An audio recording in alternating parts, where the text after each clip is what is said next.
We don't believe our victim was the intended target of our accused. However, firing into our crowd, our victim was struck 3 times. The accused in this case is an 18-year-old male. Later that morning, he was located and arrested by our Violent Crime Initiative and our Secured Cities program, our SCP program. He's currently in custody, and we are requesting charges through the Ingham County Prosecutor's Office of assault with intent to commit murder and additional firearms violations. The second accused, who was with our subject at the time of the shooting, is a 20-year-old male who was also located and arrested by our Violent Crime Unit and SCP. This subject was found in possession of a firearm and is being charged with carrying a concealed weapon. Our third violent incident over this weekend was our homicide. And this occurred Sunday, July 20th at approximately 3:45 a.m. and it was in the 3800 block of Wilson Avenue. Our victim in this case has been identified as DeAndre Campbell. He's a 36-year-old male, and we'll be handing out his information so that you have the proper spelling at the conclusion of this event. In this case, we initially responded to the shooting and located a victim who had been shot 1 time. Our officers rendered immediate aid, and the Lansing Fire Department arrived and then immediately transported that subject to the hospital where he did not survive. What we learned about this event is that the group was actually gathered here mourning an anniversary of another friend's death. And that's when that's when the shooting happened. Because of the amount of people at the scene, we actually called in for mutual assistance. So that's when our neighboring agencies respond and help us. So they helped us with controlling the crowd and protecting the scene security. We interviewed many witnesses at the scene, and currently we are still out looking for new witnesses and new evidence related to this case. This remains a very, very active investigation. And at this point, I have no suspect information to share with you. Our final event, a non-fatal shooting that happened Sunday, July 21st at 10:50 p.m. And this is in the 3100 block of Turner Street. Our victim in this case is a 50-year-old male who was transported to the hospital with a single gunshot wound to the arm and who was treated and has since been released. In this case, the victim and the accused were both inside of a store when the two made some comments to each other and a verbal altercation started inside the store. That verbal altercation continued outside of the store, and that's when the accused produced a firearm and shot the victim in the arm. The accused then fled in a vehicle. The victim got into their own vehicle and actually followed the person while calling the police department. When we arrived, the vehicle was unoccupied. We attempted a canine track. We brought out our drones, but we were unable to locate the accused in this case. We have continued to investigate this, and currently we do have a person of interest identified, but we are not at a point yet where we can present this to the prosecutor's office for potential charges.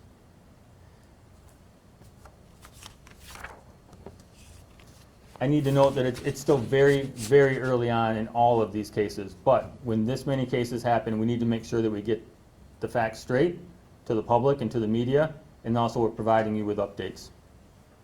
I expect that in the hours and days to come, we'll have more information, we'll have more facts to share with you. We still need help in these cases. So it's important that if people have information on any of the cases that I've covered today, that they call our police department, they contact us online, they contact us through social media, or they reach out to Crime Stoppers, and we'll take any information that the public has to offer. Despite this many incidents, I can tell you that I'm very proud of our police department with the idea that we have 4 people currently in custody on these charges and 1 suspect identified, and my hope is that we'll obtain additional charges. Throughout the entire weekend, members of our detective bureau, members of our police department, myself, we were in contact with our local police agency partners to include the prosecutor's office, but also our community violence groups, so that we were keeping them up to date on what was transpiring within the city, where we needed help at, and also what some of our concerns are, what they could do to help us. So I want to conclude just by thanking the officers and detectives who have worked basically around the clock for the last 48 hours with these incidents. I'm proud of the progress that they've made, and I'm also confident that we'll have continuing leads in these investigations and that we'll have continuing information to share with you. Ultimately, the goal is to hold every offender accountable from these cases. Ultimately, the goal is to take a weekend where we've experienced so much violence and to show our city that we're better than this, that we're not going to let this type of behavior stand, and that we will work together to make sure that we're prosecuting people, we're investigating, and people get held accountable. This time I want to open up the floor for any questions. I wanted to ask, what causes a lot of this violent crime? Do you guys think it's isolated incidents? Is it retaliation? What? The violence that we had this weekend is a display of so many different types of incidents we run into. We have juveniles with firearms, which is something that starts out as a robbery and turns into a shooting. We have juveniles at a party at an acceptable time that turns into a confrontation where a firearm's involved and an innocent victim gets shot while someone is firing potentially indiscriminately into a crowd. We have a homicide that erupts for, at this point, we don't know the exact reason, but we know it started with the intent of mourning someone else who was lost. And then we have a homicide with a victim who is 50 years old, which just started as two people in a convenience store that started arguing, which spilled out into the parking lot, and now a firearm's involved. So these are all very, very different events, and none of them, from our knowledge, is related to each other. Quick question for you, Chief. I know you talked about, you called some of the suspects accused, and then you called one a suspect. What's the difference? How are you guys identifying specifically the one in the 15-year-old Thanks. case? I use suspect and accused interchangeably. So if Okay. I've said suspect, if I've said accused, to me they mean the same thing.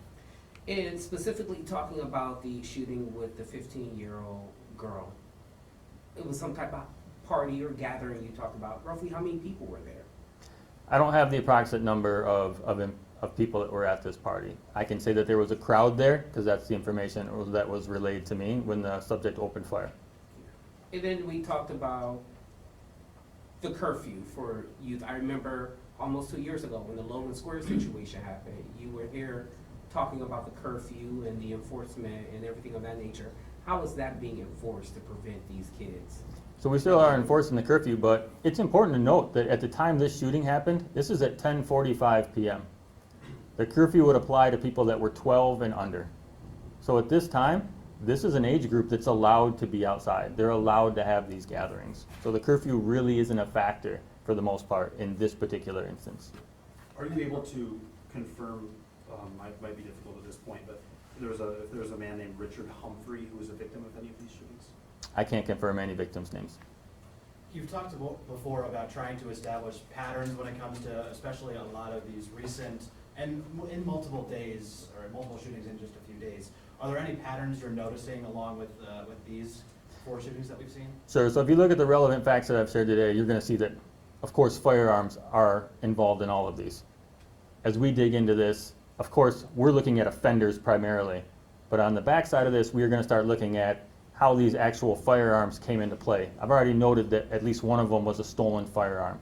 We know that one of them was an unregistered firearm. So while this isn't at the front end of an investigation, it does come later on, because we need to know who else was involved in these cases, how these firearms got in potentially the wrong people's hands. Would another factor, Chief, be the violence? I mean, this cluster occurred on a weekend. Are you enforcing coverage on weekends? Yeah, absolutely. We staff heavy on the weekend. In fact, one of the things that helped us have so much success over the weekend on a couple of these cases was the idea that we had more than just our minimum staffing. The idea that when we have a canine track, that's pretty intensive resources. But you notice that I talked about a larger crowd with our homicide. We still had to call in other agencies. I mean, these are very, very emotional scenes. To watch your friend as you're there mourning another friend get shot, you can imagine people's mindset. So it's hard to keep things under control. It's hard to get people the care they need right then and there. And at the same time, ask them to participate in an investigation. So we need additional resources. That's why we called in for mutual aid. And what more can both the government and the police and the community do to limit this type of horrible weekend going forward? I think right now what we need is help from our community. We obviously don't want any of this to spill over into any type of retaliatory events. So it's important that not only from our community violence intervention groups, but just the people in our public that are having conversations with other members of their family, making good decisions, having conversations about this type of crime, seeing what their involvement is, seeing what their association is, and making sure that moving forward, we're taking time to grieve and not focus on making bad decisions, which is things like retaliation. Are you reaching out to or talking to community groups to that end? Absolutely, and I can tell you, one of the things that was reported to me immediately throughout the weekend was how prominent the advanced peace membership was at all of these scenes. There was one person that told me at the hospital, after our 15-year-old victim was transported there, that there was roughly 10 of their members that was out in front of the hospital. That is a large group of people there just to support victims and family members and friends, to make sure that people are processing this and preventing the next shooting. You talked about retaliatory gun violence and that element. Any leads if any of these shootings were retaliatory? Right now, I don't have any information that these were retaliatory. We have Do you time worry for one more about- question. Do you worry about maybe some people retaliating to these shootings? And for the people you've talked to that were at the scenes, have they been cooperative or people not cooperative? Well, I definitely worry about retaliation that comes from these events, and that's one reason why we're out here, and that's one reason why we're talking about it. First thing we need to talk about is the success we've had in investigating some of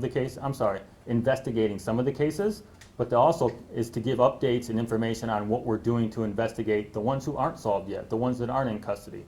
We want people to know that we need your help. What we don't need is people taking this on their own and taking some type of retaliatory effort for their own justice.